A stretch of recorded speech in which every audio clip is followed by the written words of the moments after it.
Yaşad Fondunun təşkilatçılığı ilə şəhidlərimizin həyat yoldaşları üçün reallaşdırılan Zərif Görüş layihəsi çərçivəsində növbəti tədbir baş tutub. Əsas məqsəd iştirakçıları bir araya gətirməklə onların qarşılıqlı tanışlığını və ünsiyyətini təşviq etmək, mənəvi dəstəyi gücləndirmək, həmçinin sosial həmrəyliyi artırmaqdır. Bununla yanaşı, təşəbbüs müsbət psixoloji mühitin formalaşdırılmasına, gələcəyə ümidli baxışın təşviqinə və xanımların şəxsi potensiallarının üzə çıxarılmasına yönəlib. Bu görüşlərin məqsədi şəhidlərimizin xanımlarını xoş aura ətrafında birləşdirməkdir, onlarla xoş bir neçə saat keçirməkdir, özlərindən danışmaqdır. Çünki bu müddət ərzində onlar çox ağır bir yoldan keçiblər hər biri və bu gücün arxasında biz həm də istəyirik ki, hiss elətdirək ki, onlar həm də nə qədər güclü olsalar da, həm də onlar eyni zamanda çox zərif bir məxluqdular, zərif xanımlardılar. Görüş səhər yeməyi formatında təşkil olunub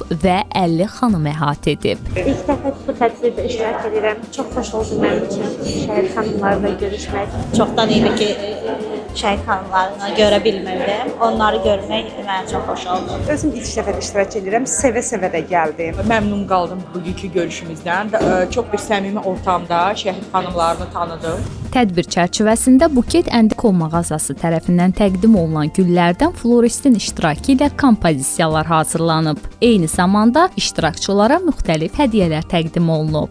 Layihənin sponsorları Nexol Holding, Baxel və Norum ASC-dir. Tərəfdaş isə Günaydın restoranıdır. Dəstəkçilər Bantik mağazalar şəbəkəsi, Zeytun Farmasi Texel MMC, Buket Əndiko, Liv Bonadiye Hospitaldır.